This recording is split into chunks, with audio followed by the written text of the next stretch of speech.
13 horas con 50 minutos, estamos de regreso en Clase Política, nos acompaña el gobernador del estado, Rafael Moreno Valle. Tenemos muchas llamadas que le vamos a entregar al gobernador y vamos a seguir desahogando aquí los temas. Gobernador, arranca ya este domingo la campaña 2016, en donde, bueno, pues habrá de emerger quien te suceda en el cargo.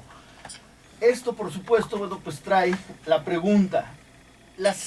Generalmente, para quienes nos gusta hacer análisis político, decimos, las elecciones son un referéndum a los gobiernos.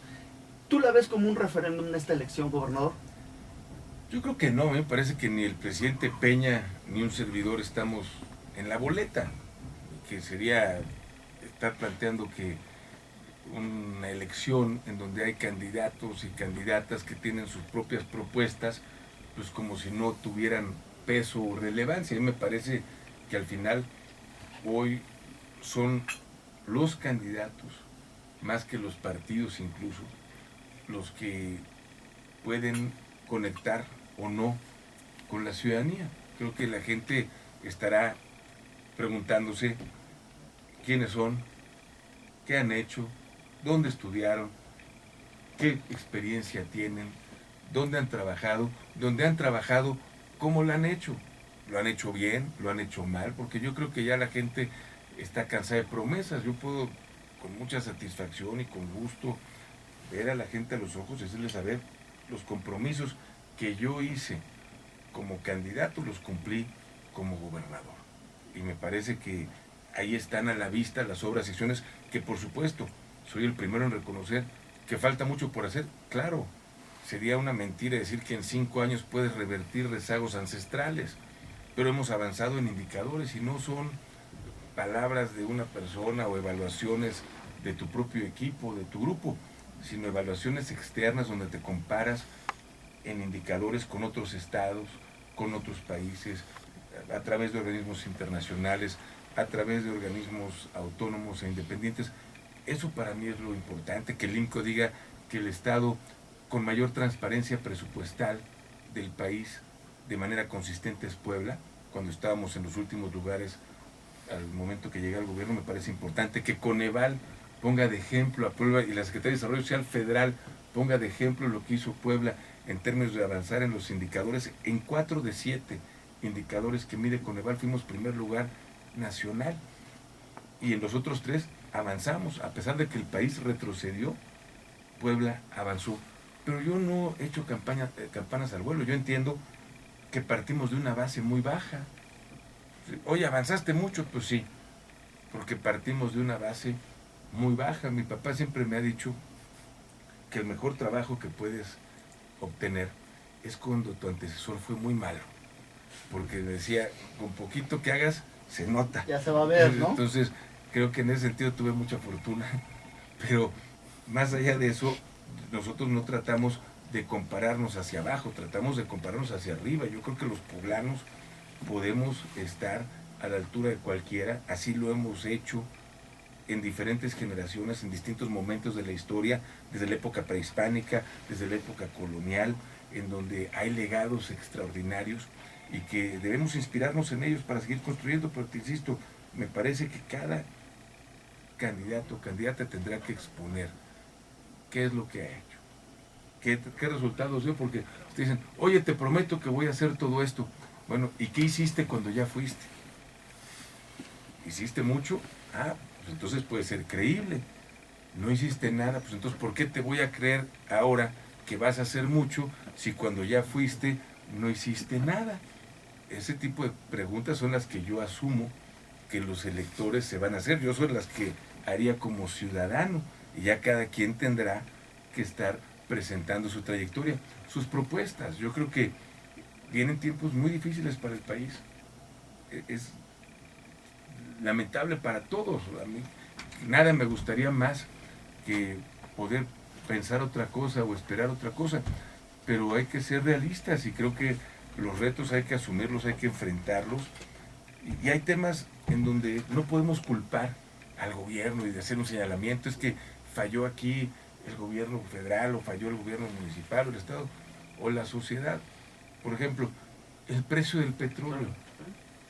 si la reforma energética se hubiera concretado cuando el petróleo estaba a $100 por barril, hubiéramos tenido recursos públicos en abundancia. Y también estarían lloviendo las inversiones, ¿no? Llegarían inversionistas para explotar el petróleo mexicano, ¿no? Así es. Y sin embargo, ¿qué pasó? Al momento en que se aprueba la reforma, se cae el precio. Y el mejor ejemplo de ello está aquí en Puebla, en la zona de Chicontepec, que está colindando con Veracruz, en la Sierra Norte, Venustiano Carranza, el proyecto de aceite terciario del Golfo. Hoy te cuesta más caro extraer un barril de petróleo de ahí que lo que vale en el mercado. Pues, ¿qué crees que pasa? Está parado, no hay absolutamente nadie trabajando. Hace unos años, Pemex iba invirtiendo y se veía actividad y se veía trabajo. Si hubiéramos tenido reforma en esos tiempos, otro gallo nos cantaría, pero desgraciadamente pues no pasó y no podemos lamentarnos, la realidad es la que nos toca.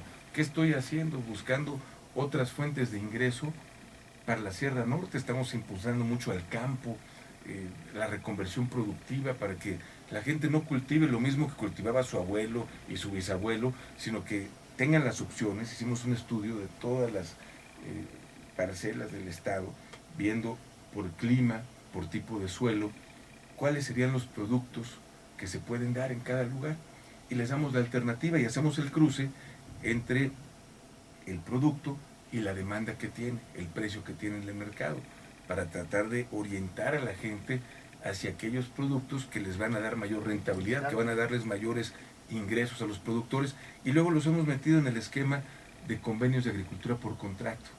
Lo que hemos estado buscando es eliminar a los intermediarios, porque en Puebla el 70% de los productores tienen 5 hectáreas o menos, o sea, la enorme mayoría.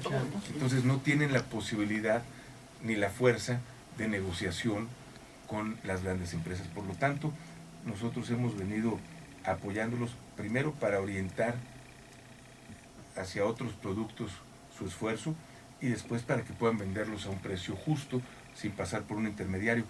La parte turística, que no solo es aquí en Puebla capital, en donde creo que cualquiera de los que vimos aquí podrá constatar que ha habido un crecimiento enorme del turismo, y la industria sin chimeneas genera empleos. A veces no dimensionamos lo que esto implica. Yo creo que la forma en que puedes generar más empleos en el plazo más corto es a través del turismo. Es explotando el turismo, ¿no? Que ya es la segunda fuente de divisas para nuestro país, ¿no? Ahorita que se cayeron precisamente los ingresos petroleros, pues estamos tratando de compensar con la visita del turismo, ¿no? Del turista. Exactamente. Y además hay que entender, cada vez que viene un turista, se hospeda en nuestros hoteles, come en nuestros restaurantes y compra nuestros productos. Y que además en Puebla, pues hay que verlo, cada día se están construyendo nuevos hoteles. Cada hotel que se construye implica que hay nuevos empleos que se generan. Cada restaurante que abre hay nuevos empleos que se generan, y para que tengan clientela necesitamos pues, que los poblanos tengan poder adquisitivo y que la gente de otros estados y de otros países venga a poder disfrutar de lo mucho que Puebla tiene que ofrecer.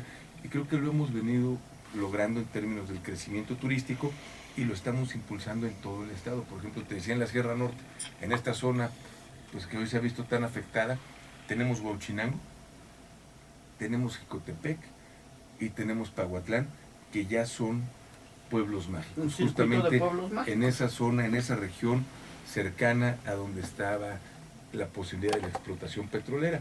Y en la otra parte de la Sierra Norte tenemos otro circuito muy interesante, donde tenemos el pueblo mágico de Zacatlán y el pueblo mágico de Chignahuapan. En la Sierra Nororiental tienes Tlatlauquitepec y tienes Cuetzalan, tienes también Cholula en la zona metropolitana y Atlisco, digamos cerca de la ciudad de Puebla. Lo que queremos es que la gente venga más, que venga más gente a Puebla y que se quede más tiempo, es lo que estamos buscando. Pasamos de tener un pueblo mágico cuando llegué al gobierno y hoy tenemos 9, somos el estado que más pueblos mágicos tiene en todo el país. Me parece que esos son temas importantes y que obviamente se deben entender como un esfuerzo del gobierno de tratar de generar riqueza, atrayendo inversiones en el sector automotriz, como Audi, que este año se va a poner en operación, atrayendo inversiones y recuperando la confianza de inversionistas como Volkswagen, que a pesar de la dificultad financiera que enfrenta, hoy está invirtiendo $1,100 millones en la fabricación del nuevo Tiguan. No sé, Ricardo, si tuviste la oportunidad de ver la nueva planta que están haciendo y la nave industrial que hicieron y los robots que estaban llegando. Es impresionante, ¿no? Y lo mismo ocurre con Audi, ¿eh? Gobernador, ¿cuándo arranca Audi precisamente? ¿Cuándo ya van a poner ahí? Agosto. Agosto ya empiezan a salir los coches, ya iremos a sacar el primer coche de la planta. Bueno, el segundo, porque obviamente el primero le tocará al presidente de la República, el segundo nos tocará para acá, ¿no? De la Q5, ¿no? Exactamente, y es además un coche con una demanda extraordinaria. Me ha dado mucho gusto, porque le doy seguimiento a todo, ver que en Estados Unidos tienes que ponerte lista de espera para poder comprar una Q5, es decir, todo lo que se produzca aquí en Puebla se va a vender, y obviamente mi esperanza es que se pueda ampliar la planta, incluso que puedan venir nuevos proyectos de inversión, tanto de Volkswagen como de Audi, y he estado trabajando y cabildeando, y creo que particularmente a las situaciones difíciles, como te decía, no te queda más que enfrentarlas. El primer paso para resolver un problema es reconocer que existe. No puedes cerrar los ojos ante una situación y pensar que se va a resolver mágicamente. Por ejemplo, Volkswagen, que enfrenta un reto enorme financiero, pues va a estar tomando en cuenta costos de producción y eficiencia. Y yo debo reconocer que aquí en Puebla el sindicato de Volkswagen ha estado a la altura de las circunstancias, porque en vez de presionar y de arriesgarse a matar la gallina que pone los huevos de oro, han tenido la capacidad de ir buscando la forma de preservar empleos, entendiendo que hay una circunstancia negativa temporal, pero que el futuro es promisorio. Y creo que en este sentido veremos mayor crecimiento de la industria automotriz en Puebla, y que por supuesto el turismo se vuelve un factor interesante. Hemos visto el crecimiento del sector de servicios, queremos ver nuevos sectores desarrollándose. Por ejemplo, recientemente inauguramos el primer parque eólico del estado, y inauguramos el primero y ya se está construyendo el segundo. Yo veo un gran potencial en las energías renovables. También hay algunas presas, minas hidroeléctricas que se están ejecutando, y todo esto, desde mi punto de vista, es el futuro. Las energías limpias, energías renovables, y representan oportunidades de empleo. Yo lo que estoy buscando es cómo generar empleo para la gente. Hoy tuve un evento con jóvenes que recibieron sus tabletas por la mañana, y me dio mucho gusto ver que vienen de diferentes partes del estado, que son los mejores promedios. Yo siempre le he apostado a la educación como la mejor inversión en el futuro, y estos jóvenes que están demostrando su capacidad, su talento, su dedicación, sacando los mejores promedios, que por supuesto serán acreedores a becas para que quienes estaban en la prepa puedan continuar con su carrera universitaria. Muchos de los que están actualmente cursando su carrera universitaria o en un instituto tecnológico están recibiendo becas, y a mí me dio mucho gusto ver a esos jóvenes que evidentemente tienen ganas de salir adelante, que son orgullo de sus padres, que por supuesto algunos de los papás o de los abuelos no tuvieron esa posibilidad de estudiar y prepararse, y me da gusto que estos jóvenes sí puedan hacerlo, y que se les dé la oportunidad y la estén aprovechando. Y son precisamente ellos quienes van a requerir oportunidades de crecimiento. Y le estaba yo preguntando, ¿y tú qué estudias?, para saber cuáles son sus perspectivas. Me dio gusto, había algunos, por ejemplo, que venían del Tecnológico de la Universidad Tecnológica de Puebla, y que estaban capacitándose en el centro que hicimos para el sector automotriz, y me dio mucho gusto. Había otros que están en un programa de 1000 mujeres, 1000 futuros, en donde le estamos capacitando en inglés y demás, que van muy bien. También me dio mucho gusto ver que ese programa es simplemente apostarle a la gente. Y está dando frutos, ¿no? Por ejemplo, parte también del trabajo de tu administración encaminado a la mujer, precisamente con este programa que fue muy exitoso, crédito a la palabra de la mujer, ¿no? Así es, Ricardo. Empoderamiento de la mujer a través de poder ir generando recursos. Absolutamente, creo que precisamente cuando hablamos de cómo creas empleo y bienestar, pues no en todos los municipios del estado vas a poder llevar una planta como Audi o como Volkswagen, aunque yo, ¿qué más quisiera? A mí me encantaría, pero no es factible. Entonces necesitas ver cuál es el potencial de cada región, cuáles son las áreas de oportunidad. En este sentido, lo que fue en su momento una promesa de campaña ha sido uno de los principales programas de gobierno. Yo ofrecía que le íbamos a dar crédito a la palabra a mujeres poblanas y que no habría más garantía que su palabra. Y lo hemos hecho. Y han sido decenas de miles de mujeres, cientos de millones de pesos que hemos invertido. ¿Y qué es lo que más gusto me da? Que el programa ha sido exitoso, que las mujeres están cumpliendo, las mujeres están pagando. Decirte que empezó, porque funciona en base al esquema de garantía solidaria. Es un modelo que usó originalmente el Banco Grameen en la India y es un esquema a través del cual se organizan grupos solo de mujeres y que se les va dando una cantidad por un plazo. Empiezan con 1,000 pesos por cada integrante del grupo. Cuando van pagando se les va aumentando el plazo y el monto que se les da 2,000, 3,000, así sucesivamente hasta llegar a 10,000, es cuando termina el programa. Y obviamente si una de las mujeres del grupo no paga, ninguna de las mujeres recibe el siguiente crédito, por eso es la garantía solidaria. Y realmente ha funcionado de manera extraordinaria y me da tanto gusto el que hemos tenido que ver la siguiente etapa que no la habíamos pensado. Ya estamos ahora trabajando con Nacional Financiera a través de un esquema de garantías líquidas. El gobierno del estado aporta recursos a un fideicomiso para que estas niñas, estas mujeres puedan recibir un crédito de la banca de desarrollo. Es decir, les vamos a transferir ya cuando estén en 10,000 pesos por cada una, le transfieres a la banca de desarrollo porque son empresitas que han venido creciendo y me da tanto gusto porque son mujeres que soñaron con tener un proyecto y que hoy son empresarias y que además están contribuyendo al desarrollo de sus hijos. Entonces ha sido sin duda, Ricardo, uno de los grandes programas de esta administración. Gobernador, pues ya para cerrar esta charla, porque por nosotros pues nos quedaríamos aquí, si quieres, todo el día platicando contigo, pero tienes otras ocupaciones. Ya para finalizar, 2 temas rapidísimo que te quiero tocar. El primero, revertiste una serie de decisiones que se habían tomado en tu administración para, bueno, pues beneficiar a los poblanos en el sentido del agua potable, en el sentido de la fotomulta, en todo esto. ¿Por qué lo hiciste? Y 2, nos preguntan en el tema del agua potable, borrón y cuenta nueva ya a partir de este momento. Así es. Básicamente, te explico los 2 programas. El programa de fotomultas surge ante la preocupación por el número de accidentes, lesiones y muertes que se daban en la zona metropolitana y buscamos cómo lo revierto esta situación. Al principio de mi gobierno, debo decirles que pusimos algunas patrullas y yo no veía muy claro el resultado en términos de las infracciones y se presta, desgraciadamente, el tener ahí la patrulla que supuestamente va a multar a la gente, se presta a actos de corrupción, es la realidad. Y en este sentido estuve buscando qué mecanismo nos permite evitar la corrupción y con toda transparencia diseñar una política pública que pueda reducir el número de accidentes y el número de muertes que se dan en la zona metropolitana de Puebla. Con la fotomulta planteamos lograr ese objetivo.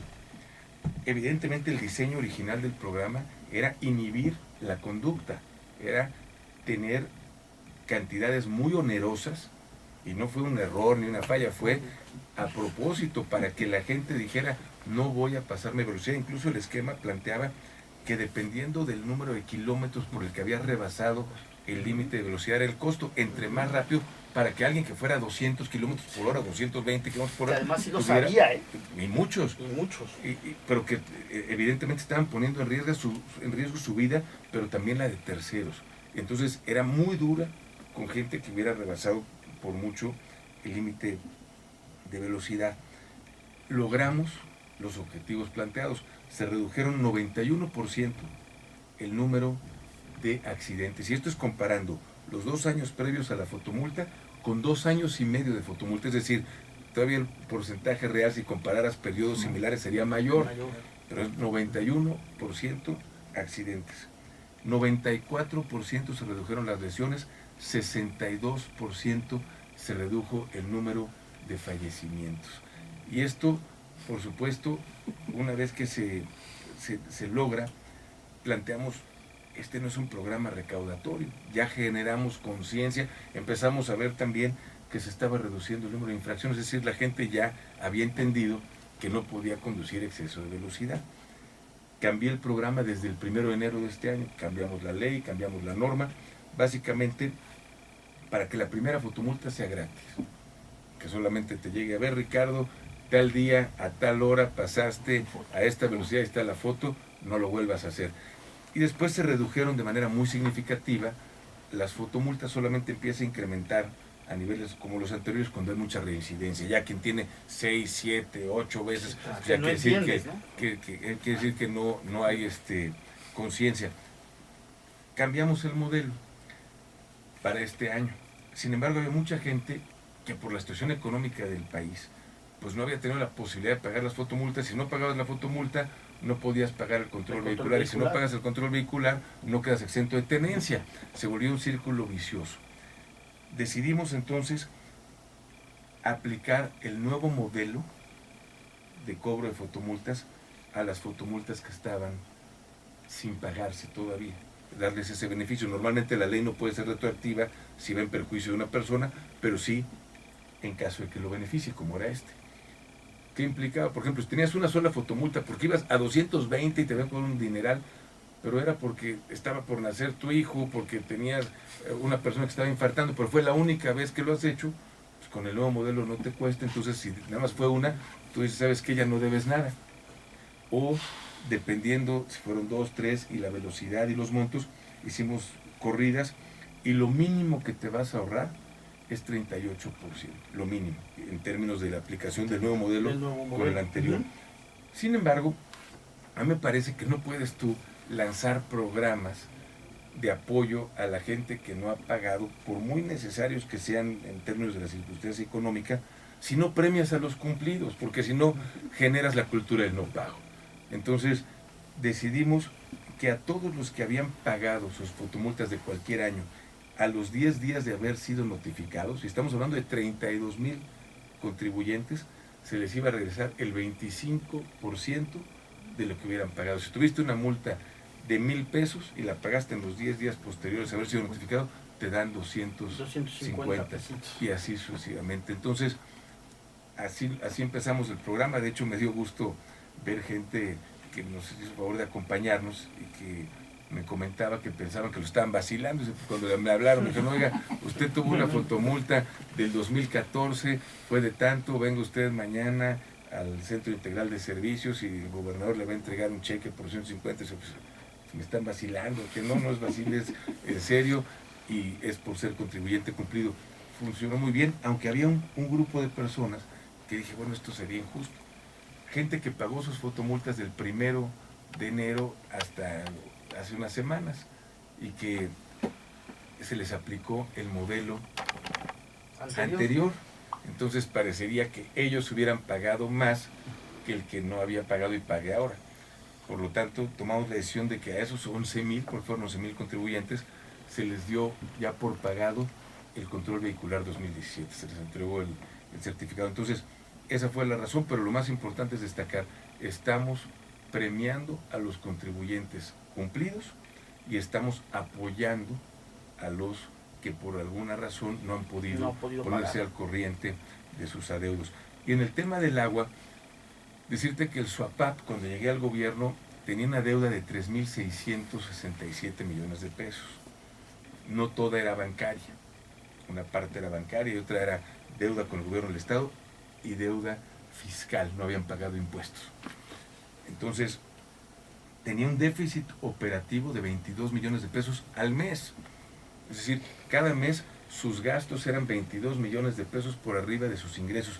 Y sé que parece increíble, veo que a Pepe Hernán casi se le salen los ojos, siendo un empresario, pues él dice, ¿cómo es posible que si tienes un monopolio, porque no tienes competencia, y eres el único que vende un líquido vital, ¿cómo puedes perder dinero? Es increíble, pues es lo que sucedía.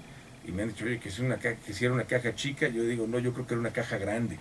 Entonces, evidentemente, lo que hicimos fue corregir esta situación, porque además, un problema es el financiero, y el otro problema es el del abasto. No hay agua suficiente en Puebla.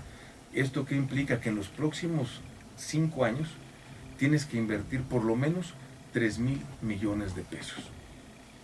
Y con el esquema anterior, pues hubiera el gobierno estatal tenido que pedir 3,000 millones de pesos prestados para hacer esas obras, pero además cada año tendría que estar metiendo 250 millones de pesos, que también los prestas o dejas de hacer obras para soportar la operación.